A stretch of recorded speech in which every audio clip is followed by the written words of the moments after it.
pinakamataas na pagpupuri, pagluwalhati at dakilang pagsamba ay tayo sa ating pinakamamahal na Panginoong Hesus po lamang. Hallelujah.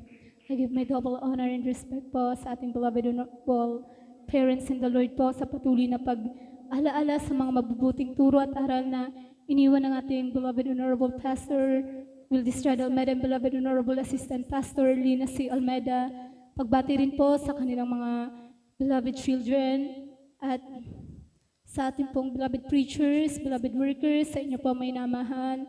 Isang pinagpalang gabi po sa ating lahat. Hallelujah. Nagpupuri at nagpapasalamat po ako sa ating pinakamamahal na Panginoong Hesus sa gabing ito na aking siyang mapapurihan, mapasalamatan. Hallelujah.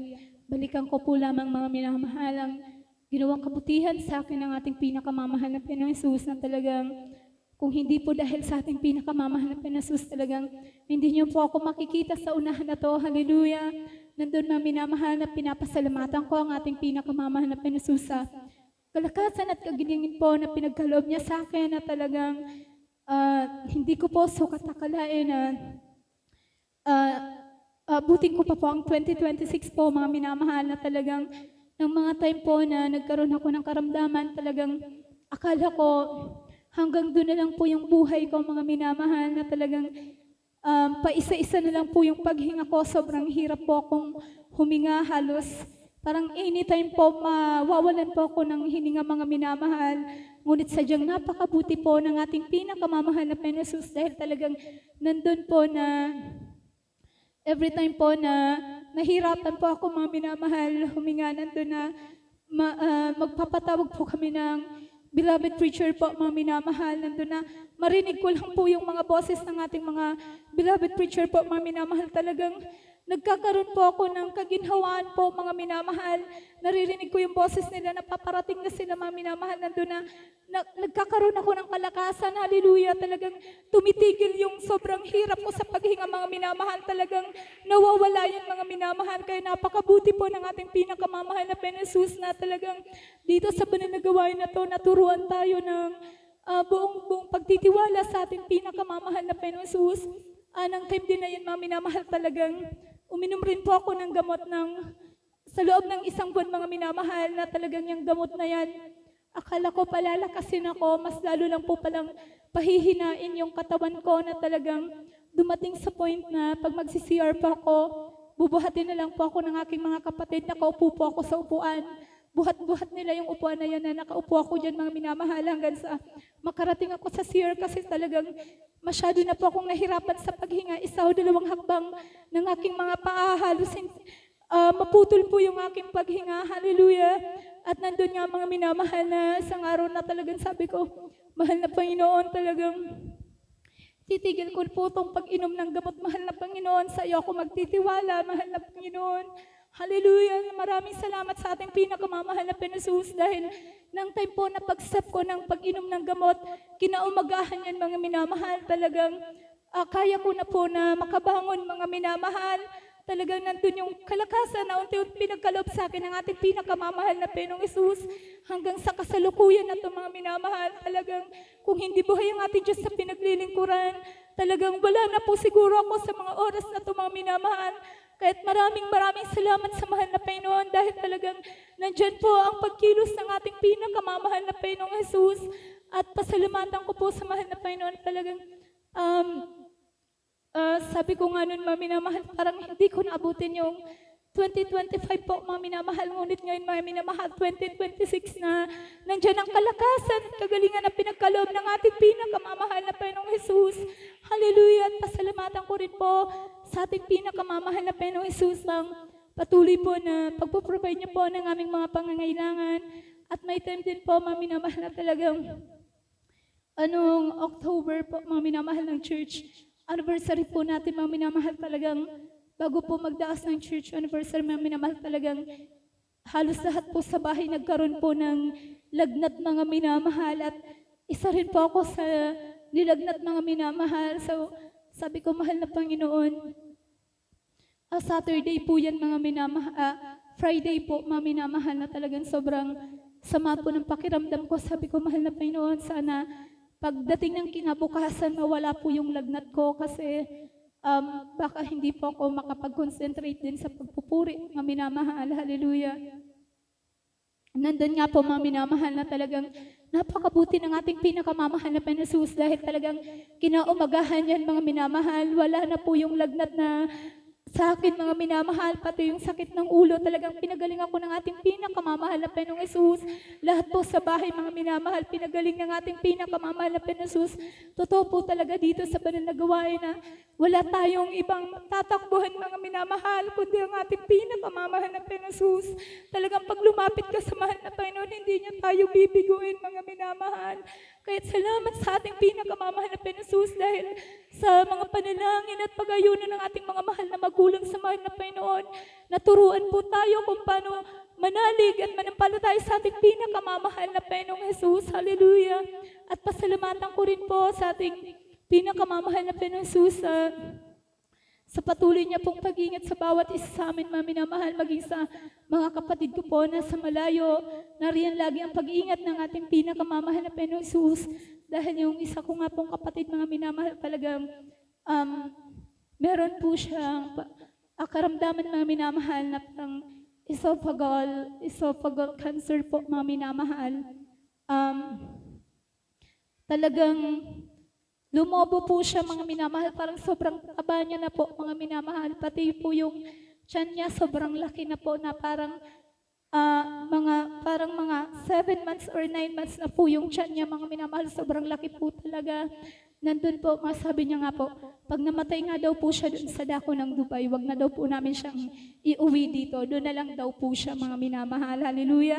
Ngunit sadyang napakabuti po ng ating pinakamamahal na Panginoong Jesus dahil nandun po na sa panalangin po mga minamahal, nandun ang pagtugon ng ating pinakamamahal na Panginoong Jesus.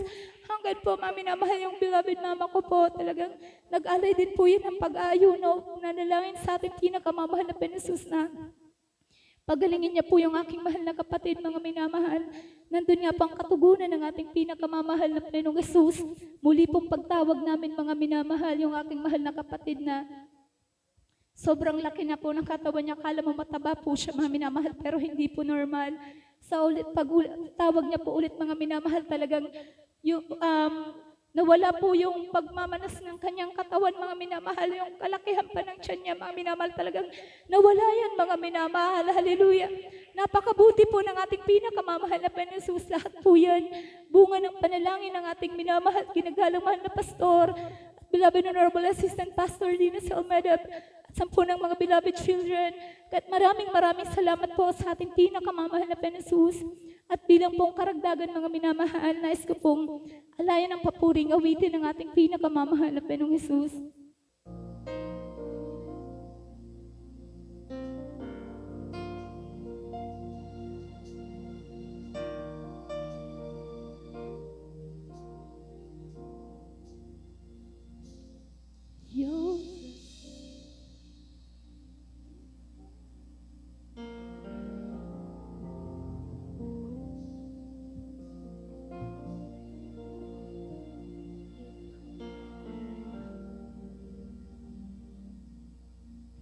The ends of the earth to the depth of my heart, let your mercy and strength be seen.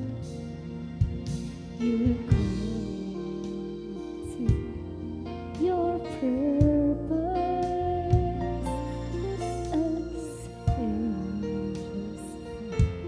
angels to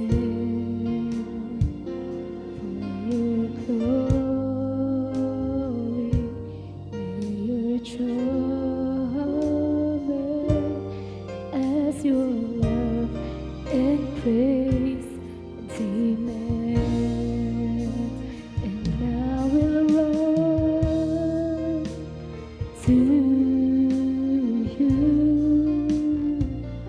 to your words are true, not by power, but by the Spirit of God.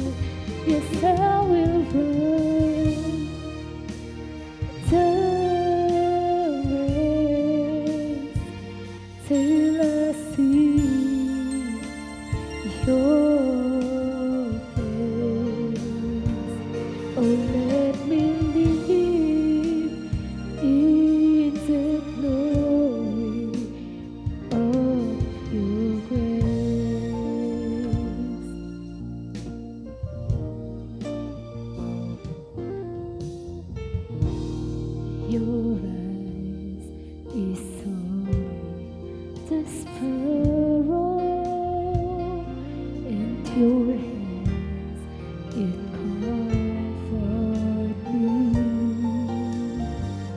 From the ends of the earth to the depth of my heart, let your mercy and strength be seen.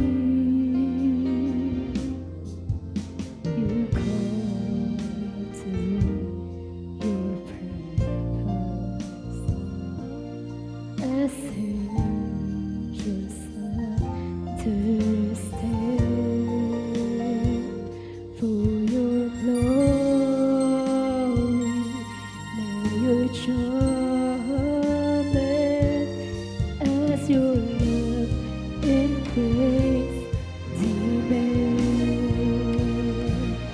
Now we'll run to you,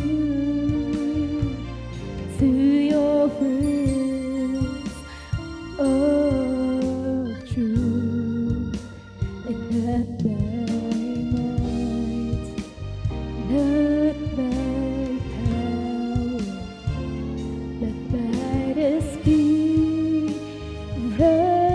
of God. Yes, I will run the race till I see your face. Oh, let me live in the glory of your grace, and I will run to you, to your words of truth, and not by might, not by power, but by the Spirit of God. Yes, I will run the race till I see your face. Oh, let me live in the glory. Oh, let me live in the glory. Oh, let me live in the glory of your grace. Lahat po ng kapurihan, kapasalamatan natin sa ating pinakamamahal na Panginoon Jesus po lamang.